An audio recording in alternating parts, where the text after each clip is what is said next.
Chisanga Malata, the son here, with a man who needs no introduction at all whatsoever. The one, the only Stephen Wonderboy Thompson. Stephen, how are you doing? Doing great, feeling great, and ready to rock and roll December 19th, baby. Loving it. And glad to be on with you. I appreciate you having me on. Appreciate it. Appreciate the kindness. So the last time I spoke to you was in the midst of the pandemic, and I remember we were talking about the fact that your karate school had to close. How have things been for you since then, and have things kind of gone back to normal for you, or as normal as they can do?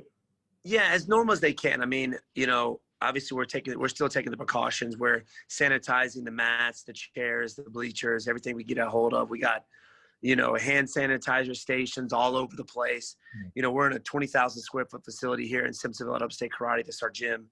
We just moved into last October. So it was very difficult for us to actually close down as long as we did because we just moved into this facility, you know. But things are starting to get back to normal. Other sports aren't happening. So everybody's like wanting to do something. So they want to train martial arts, which is awesome, but still taking the precautions and, you know, trying to keep everybody, you know, fairly separated, which is kind of difficult to do. We actually went online and we got innovative, started doing some online stuff. But you can only do that for so long, especially when you're working with kids. Yeah. That only lasts so long. So slowly but surely getting back to normal. And you talked about teaching the kids there. How excited were they when you reopened the school? Oh, they were just excited just to get out of the house, you know, let alone come in and break a sweat and get some work in. But they are so excited, man. We're loving it. School's starting to get back to normal as well. But kids have a lot of energy, man. They got to get it out somewhere. So what better place than here, you know, when they're getting the energy out, they're getting in shape, they're learning martial arts skills, character building skills, which they don't get that a whole lot in other sports. So I think it's great, man. It's great. And you touched on it at the top of the interview there. You'll be back in action next weekend, UFC Vegas 17, taking on Geoff Neal. Now, how has your training camp been for this fight? Obviously, with the COVID restrictions, I'm sure you've had to be a lot more meticulous with your planning and who you bring in and everything. Yeah, mostly my close friends, my close sparring partners, things like that. My buddy Carl Reed, who's, you know, fights at 205. He walks around about 240, very tall, great striker and good wrestler. Got Chris Weidman coming in, who's only like an hour away from me now. He doesn't live in Long Island. He's a South Carolinian now. I didn't know that. I didn't know he'd moved. All right, fair enough. He moved, and I think the whole family is just, you know, from the whole pandemic and the way things are going in New York, he just had to get out of there. He said, you know, crime rate and death rate has gone up 300% in New York City. Yeah. He said it's just not a good place to raise kids anymore. And he's loving South Carolina. He's wondering why he didn't move down here years ago. But he's in between. He's in a place called Fort Mill, which is in between Charlotte and Greenville. So he's got family in Charlotte, family here. So he wanted to kind of be in between the family. But he's going to be in tomorrow night, help me get some drilling and some training in. But it's great to have him here for sure. But things haven't really changed. I mean, yeah, the crowds are smaller, which that's how I prefer it when it comes to my training. You know, you don't have just random people coming in and trying to get some work in with you. These people that I've been training with for years, they kind of know your body and you know, aware of injuries can happen, but they know what to do in different situations where you're not getting injured, you know. And those are the kind of people that I like to have around me, you know, good, positive people, good training partners, and so forth. So it's safe to say that the camp hasn't been too different from the ones you had down in the years gone by. Yeah, not different at all. I mean, to be honest, just a little bit less people. That's about it.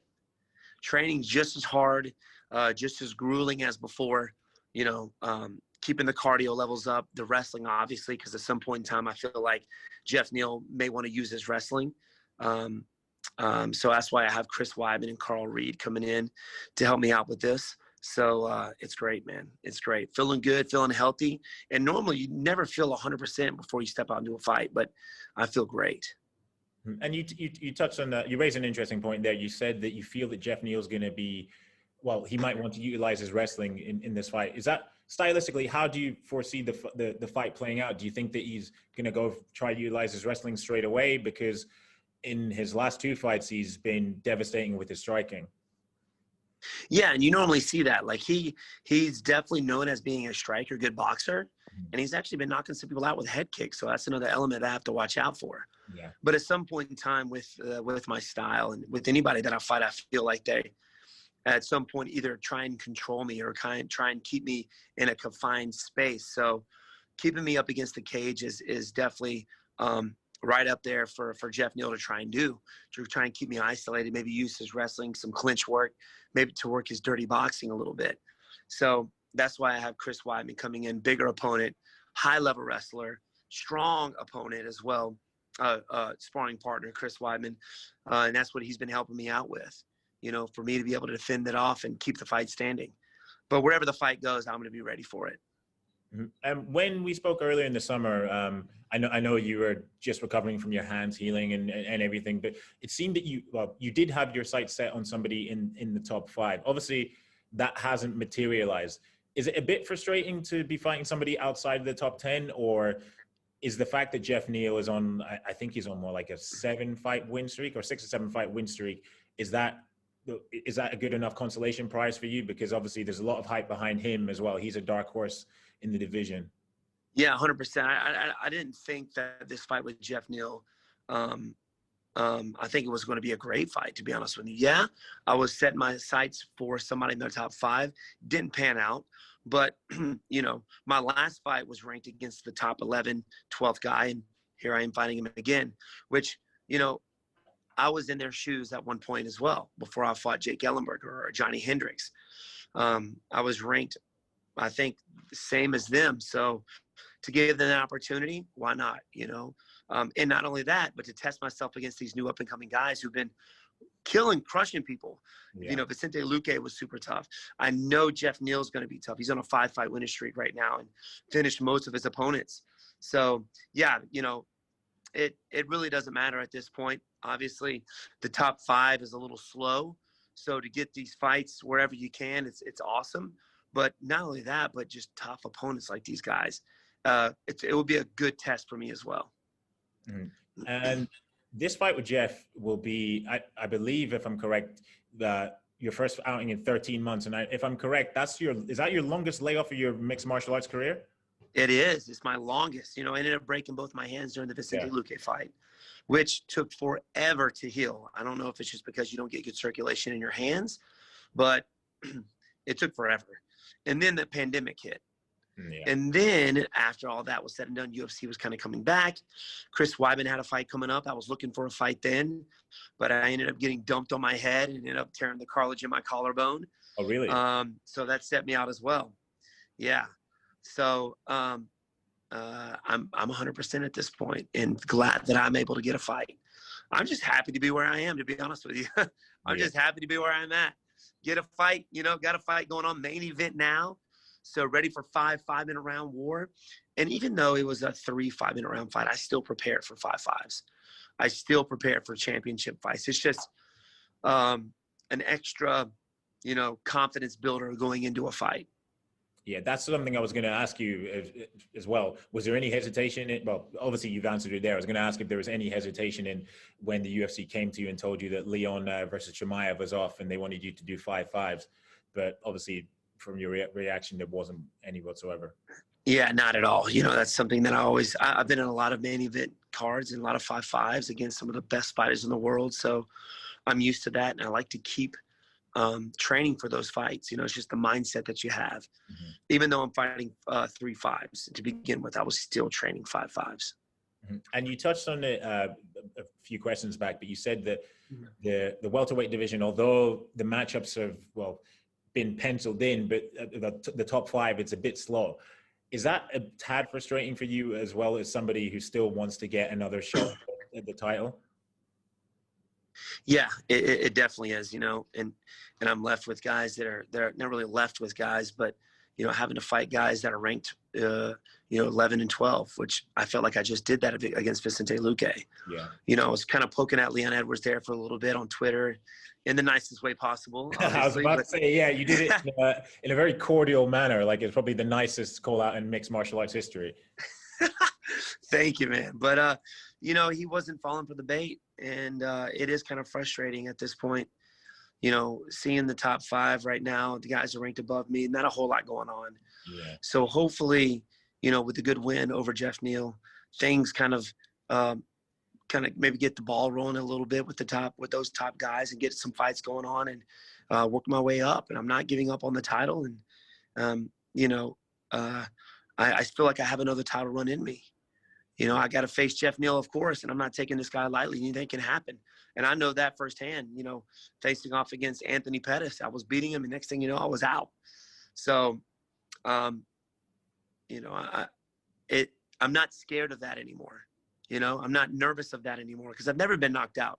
Close to 80-something fights, 90-something fights, never been knocked out. And that was always a fear of mine. But to be honest with you, it's not that bad. You know, I just woke up in the back, didn't have a headache. I was good.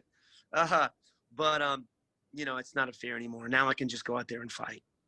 Mm-hmm. And, well, obviously I just said there that although a lot of matchups have been penciled in, obviously you got Chimaya versus Leon and, well, Colby versus Jorge, but that's not been announced whatsoever. Do you feel that with those matchups in the books that you'd have to make a statement against Geoff Neal, like an emphatic victory to state your case for a title shot? I think so. You know, and, you know, I normally don't go out there looking for the knockout. If it happens, it happens. If it doesn't, it doesn't. I always visualize my hand being raised. But that said, I think a good win over Geoff Neal in a good fashion will put me in the limelight again with not just the fans, but the UFC to give me another opponent in the top 5, somebody ranked above me. Okay. And over behind your left shoulder, is that Goku behind you? That is. Oh, no, right here? Oh, no, the other side. Sorry, my bad. Right here? No, right. Keep going. No, that's not good. No, sorry, I'm getting confused. The angles. Yeah, the skateboard. Is that a skateboard or a snowboard? Yes, yeah, that's the skateboard. That is Goku right there. I'm a huge Goku. I'm a big anime fan. I've got a lot of the Goku stuff from Japan here. I've got actually a fan made this. It's a Goku. What is it? It's like a metal work or whatever of Goku. Okay. It's pretty cool. I'm a huge anime fan. One Punch Man, My Hero Academia. I love it, man. I love it. Who's your favorite character in Dragon Ball Z? To be honest with you, it's not one that you would actually think. It's between 2 guys. Okay. And it's because number one, obviously everybody loves Goku. Yeah. But at the same time, I'm more into the cerebro part of the game, of the fight game. I love breaking fighters down. And that is kind of Piccolo's territory. Love Piccolo, man. Yeah. Piccolo, I mean, he's such a cerebral guy. Even though he's not the most powerful, he always ends up beating guys because he's intelligent. He's a very smart fighter. Him and Pycon. I don't know if you remember Pycon from the old Dragon Ball Z days. Yeah. Pycon, he kind of looks like Piccolo, but he was a very cerebral fighter as well. Mm-hmm. Okay, and what would you say is your move that's equivalent to Piccolo's special beam cannon? Remember that he killed Raditz and Goku after they have behind with the special beam cannon. What's your equivalent move to that? I would say I really wouldn't say it would be like a special. Well, I guess so. The obviously my kicks. Yeah. My kicks would kind of be like their special beam cannon. And I finished my first opponent off with a head kick. Jake Ellenberg with a spin hook kick to the noggin, to the dome piece. And I love the side kick. So I would say it would be my kicks for sure. Okay, fair enough.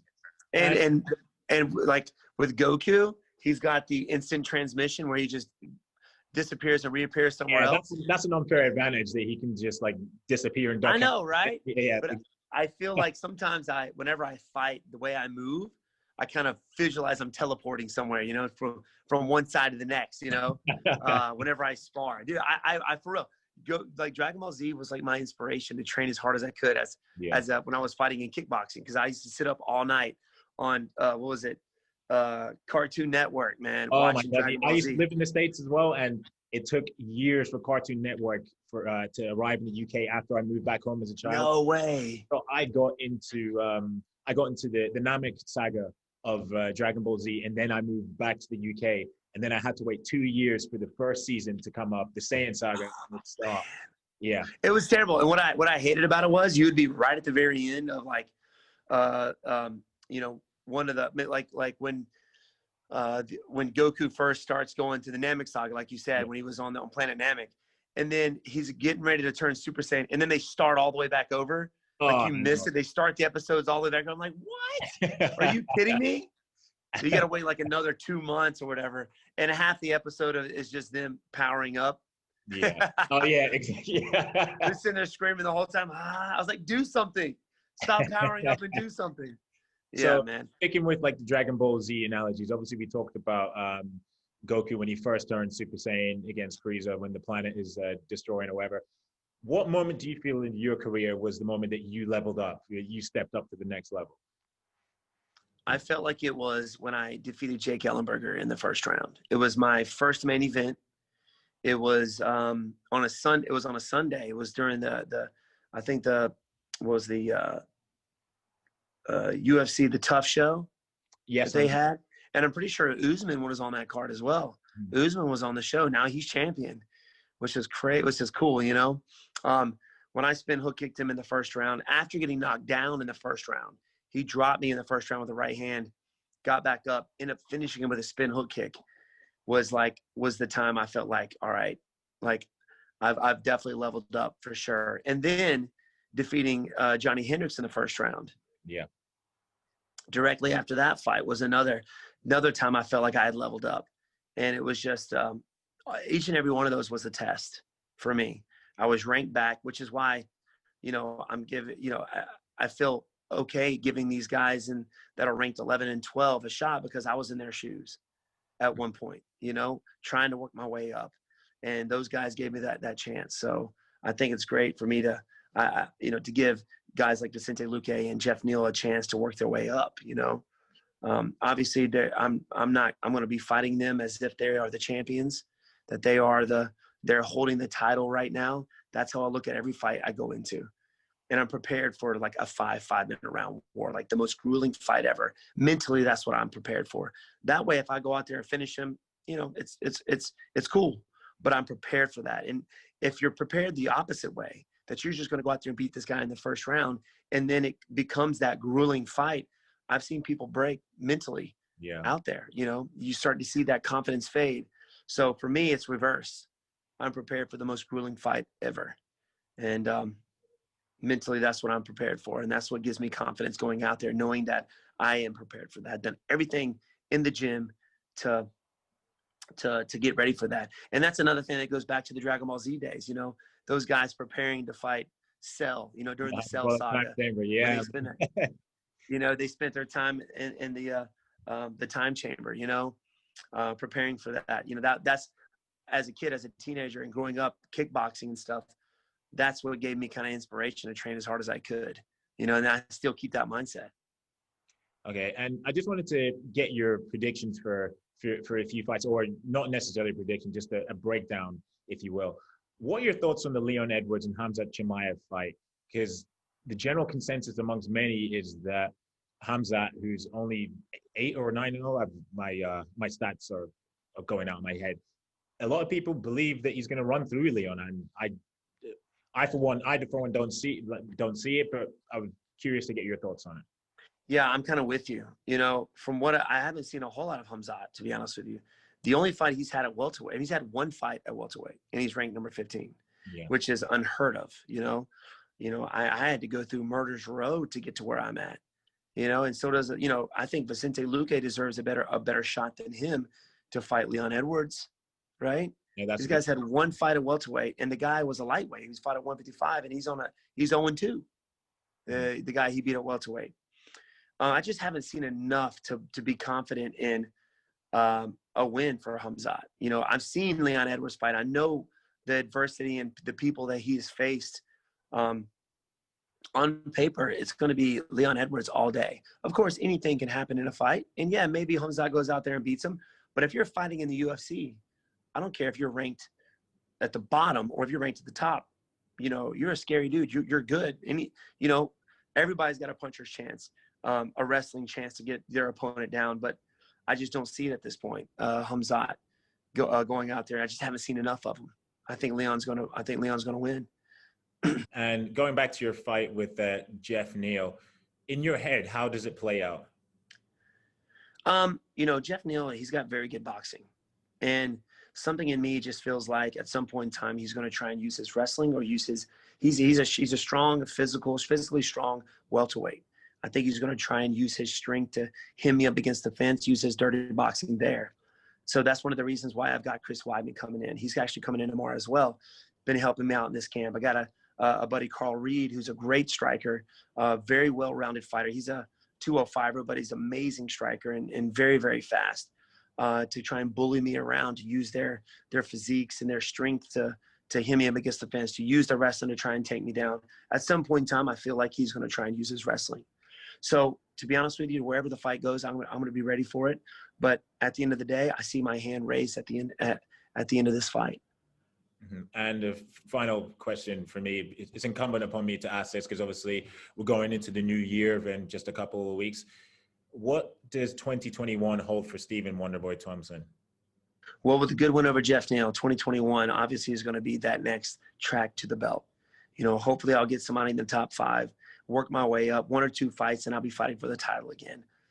And to be honest, like with you, I'm like the only guy in the top 5 really who hasn't fought Usman. Yeah. You know, except for Burns. So I think that would be a great matchup for both of us, to be able to face each other. I mean, he's faced everybody else except for me. So, you know, I've got mad respect for Usman, and he's a very opponent. But my first thing, the first things first, I've got to get there. I've got to beat Geoff Neal, and that's the first guy and the only guy that I have in my mind right now is Geoff Neal. Got to face off against him December 19th, and that's who I'm preparing for. After that, then we'll move on to the next opponent. All right, Stephen, as always, it's a pleasure to speak to you. Thank you very much for the time today. Enjoy the rest of your day in the sunshine over there because it's pitch black here in the UK now. But, no! Yeah, I know it's dark by like 4 o'clock already, and it's yeah, but it is what it is. Anyway, take care, enjoy the rest of your day, and good luck. Thank you, my friend. Next weekend. Yes, sir. Always a pleasure. I'll see you soon. See you soon.